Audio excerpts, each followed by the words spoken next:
हमारा, that is budget set and budget line.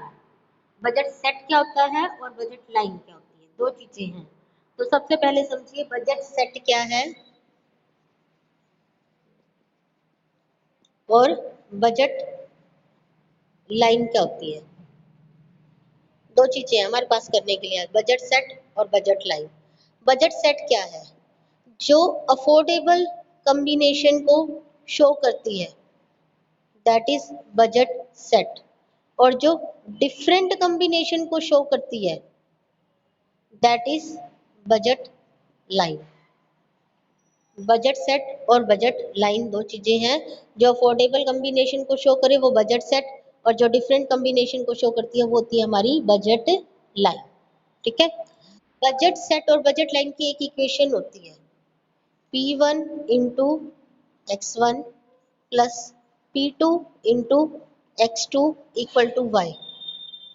ये है हमारी बजट लाइन की equation. P1 x1, x commodity के प्राइस और उसकी कितनी क्वांटिटी, मल्टीप्लाई का साइन है इसमें। P2 गुड 2 के प्राइस, गुड 2 की क्वांटिटी। इन दोनों को मल्टीप्लाई करके प्लस करने पर जो आता है वो क्या है, एग्जैक्टली हमारी इनकम के इक्वल होता है। क्या होता है, एग्जैक्टली हमारी इनकम के इक्वल होता है। P1 into x1 plus P2 into x2 equal to y। तो ये क्या होती है हमारी बजट लाइन। जबकि बजट सेट में क्या होता है, वो लेस देन या इक्वल टू होता है। P1 into x1 plus P2 into x2 less than और equal to y। Budget line में एग्जैक्टली उसके इक्वल होता है, यानी जो हमारी इनकम है उसको टू गुड्स पर हम पूरा खर्च कर देते हैं तो वो डिफरेंट कॉम्बिनेशन को शो करती है। लेकिन जो बजट सेट होता है, बजट सेट जो होता है उसमें क्या है, लेस देन और इक्वल टू, या तो इनकम से कम करेंगे या इनकम के एग्जैक्टली इक्वल करेंगे। वो डिपेंड करता है कि हम अपनी इनकम में से कितना इन दोनों गुड्स को अफोर्ड कर सकते हैं। तो बजट सेट जो है वो क्या शो करती है, डिफरेंट कॉम्बिनेशन को शो करती है। और सॉरी, बजट लाइन जो है वो डिफरेंट कॉम्बिनेशन को शो करती है, और बजट सेट जो है वो क्या करता है, अफोर्डेबल कॉम्बिनेशंस को शो करता है। तो ये बजट सेट और बजट लाइन होती है। अगर डायग्रामेटिकली बजट लाइन देखें, ये होती है बजट लाइन। ये क्या होती है हमारी बजट लाइन, कि इसका स्लोप किसके, P1 x1 plus P2 y2 equal to y, या x2 कर दो। ठीक है। तो ये होती है हमारी बजट लाइन। और जो इसके अंदर है सारा एरिया, ये क्या शो करेगा, बजट सेट को। जो अंदर पॉइंट है वो क्या है, बजट सेट, और जो ये लाइन है ये क्या है, बजट लाइन। यानी एक तरह से बजट लाइन का मेन काम क्या है, जो अफोर्डेबल है उसको हम क्या कहते हैं, अटेनेबल भी कहते हैं। क्या कहते हैं, अटेनेबल। यानी बजट लाइन का मेन काम क्या है, अटेनेबल, और जो बजट लाइन के बाहर होगा वो क्या होगा बेटे, अनअटेनेबल। तो बजट लाइन का काम क्या है, अटेनेबल कॉम्बिनेशन और अनअटेनेबल कॉम्बिनेशन, इन दोनों को क्या करती है, सेपरेट करती है। मेन बजट लाइन का ये काम होता है। आपको बुक में ना इसको शेडेड करके फिजिबल बता रखा है। फिजिबल का मतलब क्या है, FEASIABLE, फिजिबल बोल रखा है इसको। फिजिबल का मतलब क्या होता है, अटेनेबल होता है, जो उसको हम क्या कहते हैं, फिजिबल कहते हैं। और जो अटेनेबल नहीं होता उसको क्या कहा जाता है, अनफिजिबल कहा जाता है। सॉरी। तो मेन बजट लाइन का हमारा नॉन फिजिबल या नॉन अटेनेबल कॉम्बिनेशन कहा जाता है इसको। ठीक है। अब फिर आता है कि स्लोप ऑफ बजट लाइन जो है वो किसके इक्वल होता है। स्लोप ऑफ बजट लाइन जो है वो किसके इक्वल होता है, ध्यान से देखना। स्लोप ऑफ बजट लाइन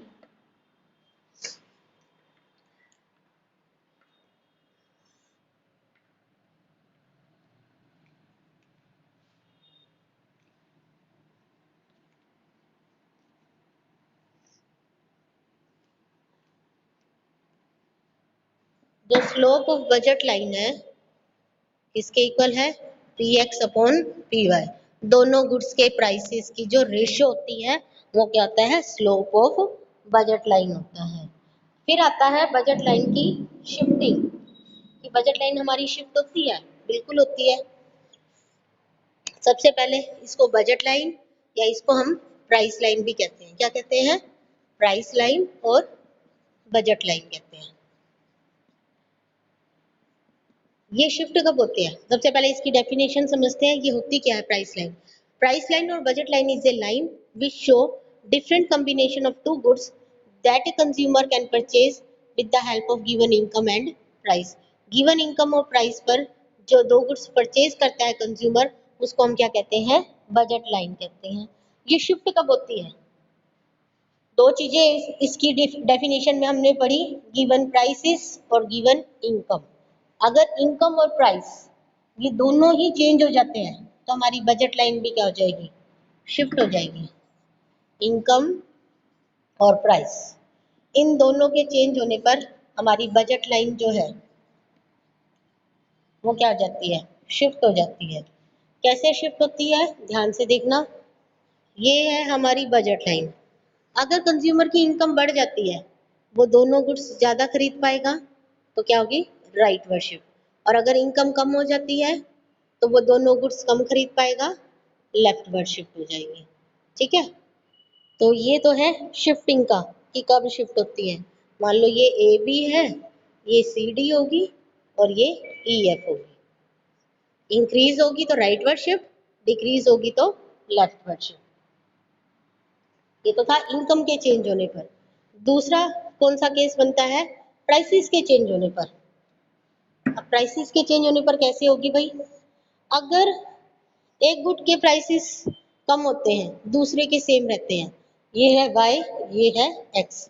अगर x के प्राइसेस फॉल हो जाते हैं, y के सेम रहते हैं, तब क्या होगा? तब ऐसे आपकी प्राइस y की सेम क्वांटिटी, क्योंकि उसके प्राइसेस चेंज नहीं हुए, y की उतनी की उतनी लेगा, और x की क्या होगी? a से बढ़कर a1 हो गई। x के प्राइसेस कम हुए, जब प्राइसेस कम होते हैं तो वो ज्यादा क्वांटिटी खरीद पाएगा x कमोडिटी की, तो ये से। और अगर सपोज करो y के प्राइसेस फॉल हो जाते हैं, x के सेम रहते हैं, उस सिचुएशन में क्या होगा? फिर x की उतनी लेगा, a1 हो जाएगा, ये b का b रह जाएगा। तो y की ज्यादा खरीदेगा और x की कम। ये कब है? जब y के प्राइसेस फॉल हो गए। और ये कब है? जब x के प्राइसेस फॉल हो गए। ठीक है, और अगर x के प्राइसेस राइज हो जाते हैं, y के सेम रहते हैं, उस सिचुएशन में क्या होगा? ये है आपकी प्राइस लाइन। x के प्राइसेस रहते हैं सेम और y के प्राइसेस जो हैं वो बढ़ गए। x के प्राइसेस हैं सेम, y के प्राइसेस बढ़ गए। अब क्या करेगा? y की कम खरीदेगा, x की सेम रहेगी। रिवर्स केस हो, y के प्राइसेस सेम रहे और x के बढ़ जाए, ये कब हुए? जब y के प्राइसेस इंक्रीज हो गए। और अगर y के प्राइसेस सेम रहते हैं, x के प्राइस अगर इंक्रीज हो जाते हैं तो क्या होगा? y की उतनी लेगा और x की क्या कर देगा? कम कर देगा। x की कम होगी, y की सेम रहेगी। तो ये है शिफ्टिंग और रोटेशन ऑफ बजट लाइन। ये क्या हुई सारी? ये सारी बजट लाइन की क्या है चारों डायग्राम में? रोटेशन। चारों डायग्राम में क्या शो कर रहा है? रोटेशन। शिफ्टिंग कब हुई थी? जब हमारी बजट लाइन पूरी शिफ्ट होगी, या तो राइट वर्ड होगी या लेफ्ट वर्ड शिफ्ट होगी। ये क्या होती है? शिफ्टिंग। और इसको क्या कहते हैं? रोटेशन। ये सारी क्या है? रोटेशन। क्योंकि एक एक्सिस चेंज हुआ है, दोनों चेंज नहीं हुए। जब दोनों एक्सिस चेंज हो जाते हैं तो शिफ्टिंग हो जाती है, जब एक एक्सिस चेंज होता है तो क्या होती है? रोटेशन होती है। तो रोटेशन और शिफ्टिंग ऑफ बजट लाइन। ठीक है, नेक्स्ट इसमें टॉपिक आता है फिर हमारा last, condition of consumer equilibrium with the help of indifference curve analysis.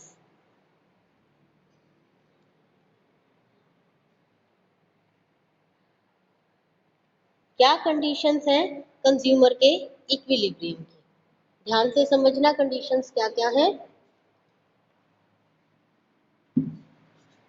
To conditions हैं कंज्यूमर के इक्विलिब्रियम की। आईसी एनालिसिस में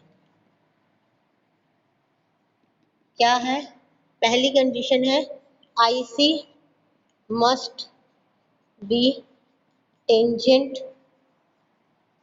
to budget line. IC must be tangent to budget line. दूसरी, IC must be convex to origin. एक तो indifference curve जो है वो क्या होना चाहिए, टेंजेंट होना चाहिए बजट लाइन के। दूसरा, इंडिफरेंस कर्व जो है वो क्या होना चाहिए, कन्वेक्स टू ओरिजिन होना चाहिए, कनकेव नहीं होना चाहिए। आईसी हमेशा क्या होना चाहिए, कन्वेक्स होना चाहिए। अगर आईसी कनकेव हो गया, इसका मतलब एमआरएस जो है वो क्या हो जाएगी, इंक्रीजिंग हो जाएगी। एमआरएस इंक्रीजिंग का मतलब जो आपका law of diminishing marginal utility है वो क्या हो जाएगा, फेल हो जाएगा। जबकि ऐसा कभी भी नहीं होता। जब आप एक चीज का कंजम्पशन करते हो तो आपकी वांट सेटिस्फाई होनी शुरू हो जाती है। आपकी वांट सेटिस्फाई शुरू हो जाती है तो यूटिलिटी क्या होगी आपके लिए, उसके डिक्लाइन होगी। यूटिलिटी इंक्रीज नहीं हो सकती, यूटिलिटी क्या होती है, डिक्रीज ही होती है। इसलिए आईसी क्या होना चाहिए, कन्वेक्स टू ओरिजिन होना चाहिए, कनकेव नहीं होना चाहिए। ठीक। दूसरी पहली लाइन में वो क्या कहता है, IC must be tangent to budget line. इसका मतलब क्या है, ये है आपकी बजट लाइन और ये है आपका आईसी कर्व। जहां ये दोनों एक दूसरे को टच करते हैं वहां कंज्यूमर क्या होता है, इक्विलिब्रियम। यानी कि आईसी का स्लोप और बजट लाइन का स्लोप दोनों एक दूसरे के क्या होना चाहिए, इक्वल। अब आईसी का स्लोप क्या है भाई, एमआरएस ऑफ एक्स वाई किसके इक्वल है, delta Y upon delta X. Budget line यानी प्राइस लाइन का स्लोप है वो किसके इक्वल है, P X upon P Y. इन दोनों के इक्वल है ना। ठीक है, तो ये दोनों क्या होने चाहिए, इक्वल। यानी delta Y upon delta X किसके इक्वल होने चाहिए, P X upon P Y के इक्वल होने चाहिए। M R S of X Y किसके इक्वल होनी चाहिए, P X upon P Y. इन दोनों के क्या होने चाहिए, इक्वल होने चाहिए।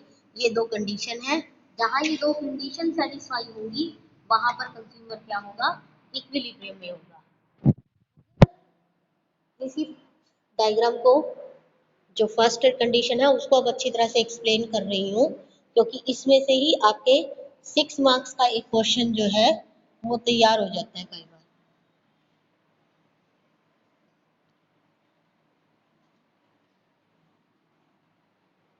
What would happen if consumer is not in equilibrium?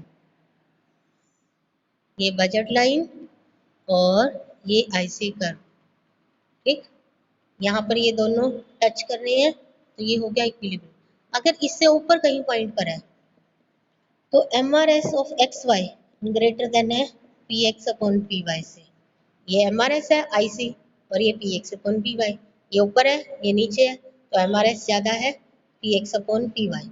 अगर नीचे किसी पॉइंट पर है, यहाँ पर कहीं भी पॉइंट पर नीचे, तो इस सिचुएशन में क्या होगा, M R S of X Y less than हो जाएगी P X upon P Y से। अब इन दोनों सिचुएशन में क्या होगा इसको ध्यान से समझो। अगर पहली सिचुएशन है M R S of X Y greater than P X upon P Y, अगर ये सिचुएशन है यानी यहाँ किसी पॉइंट पर है, तो क्या होगा, इक्विलिब्रियम पे आने के लिए कंज्यूमर को क्या करना पड़ेगा, एक तो डाउनवर्ड मूवमेंट करेगा, दूसरा एक्स की वो बढ़ाता जाएगा, वाई की क्या करता जाएगा, कम करता जाएगा। और तब तक करेगा जब तक कि वो इक्विलिब्रियम पॉइंट पर नहीं पहुंच जाता। तो अगर ये सिचुएशन है तो क्या करेगा, डाउनवर्ड मूवमेंट करेगा, ऊपर है ना कहीं नीचे आएगा, और y की कम कंज्यूम करेगा, x का कंजम्पशन बढ़ाता जाएगा और इस तरह से इक्विलिब्रियम में आएगा। अगर दूसरी सिचुएशन है, ये प्राइस लाइन, ये आपका एमआरएस, अगर ये वाला पॉइंट है कहीं, इस सिचुएशन में क्या होगा, x का कम करता जाएगा, y का बढ़ाता जाएगा और तब तक करेगा जब तक कि वो इक्विलिब्रियम पर नहीं पहुंच जाता। इसमें अपवर्ड मूवमेंट करेगा, इसमें डाउनवर्ड मूवमेंट करता है, इसमें x का बढ़ाता है, y का कम करता है, और इसमें x का कम करेगा, y का बढ़ाता जाएगा, अपवर्ड मूवमेंट करेगा। ठीक है, तो ये था consumer equilibrium with the help of indifference curve analysis, और ये थे इसके सारे डायग्राम भी हो गए, इसकी कंडीशंस भी होगी, कन्वेक्सिटी भी बता दी कि क्यों कन्वेक्स होना चाहिए। तो इसी के साथ जो ये चैप्टर है आपका, ये हो जाता है कंप्लीट।